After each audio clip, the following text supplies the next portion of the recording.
Hello class विश्राम, दो से आवाज, क्लास पापा। अस्सलाम वालेकुम रहमतुल्लाहि व बरकातहू।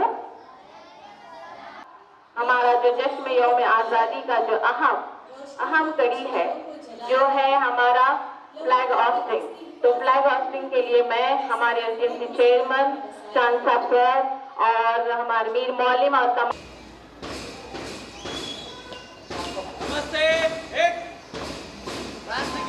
एक साथ शुरू करेंगे। बोलो भारत माता की जय, बोलो भारत माता की जय, वंदे वंदे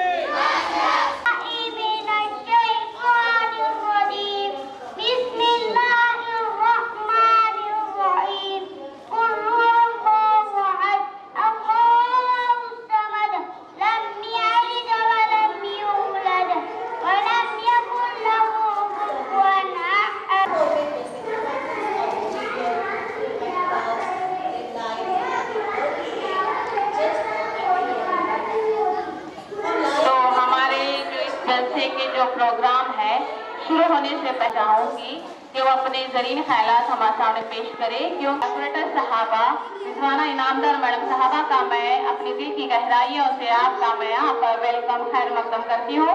तो जोरदार तालियां बननी चाहिए। और उसके साथ साथ और कलाकी सर, जुनैदी सर और हमारे साथ ही साथ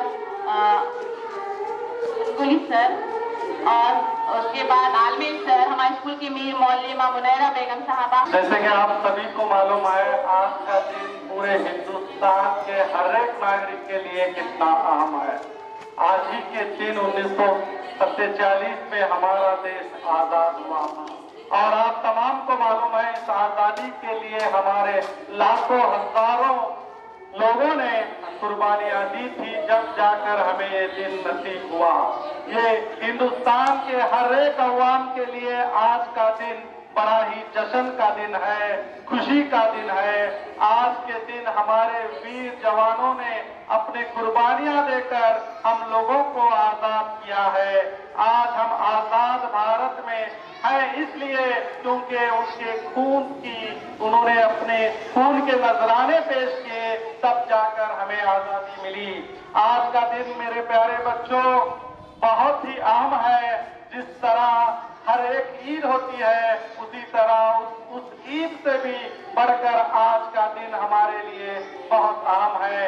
आज के दिन को कभी मत भूलना, क्योंकि आज ही के दिन हमारा देश गुलामी की जंजीरों से आजाद हुआ और हम आजादी के साथ यहाँ पर बोल रहे हैं।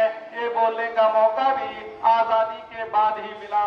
तो मैं आप सभी से यही कहूंगा कि आज के दिन हमारे शहीद आजादी के रखवालों का दिन है, उन लोगों को याद करने का दिन है। तो मेरे बच्चों, उनको ना भूलिए, उनको हमेशा याद रखिए।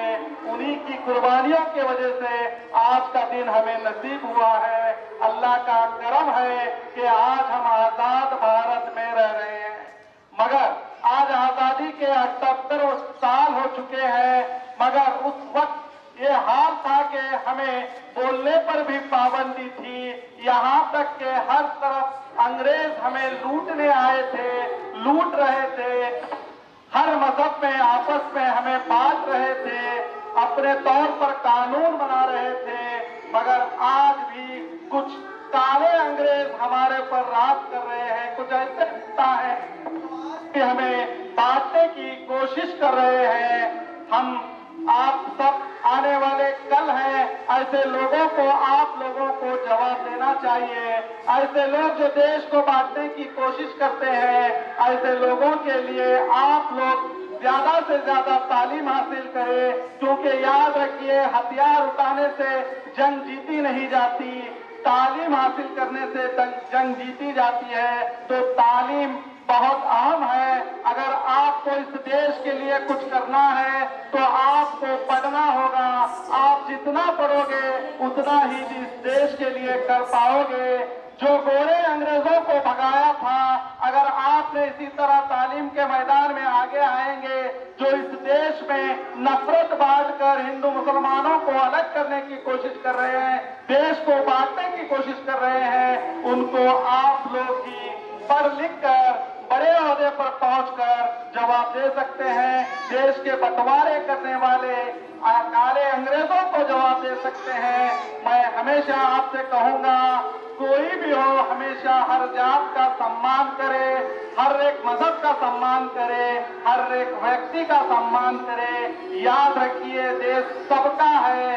इस देश को हम सबको मिलकर आगे बढ़ाना है, तभी ये हमारा भारत देश आगे बढ़ेगा। इतना कहते हुए मैं मेरी तकरीर खत्म करता हूँ। जय हिंद।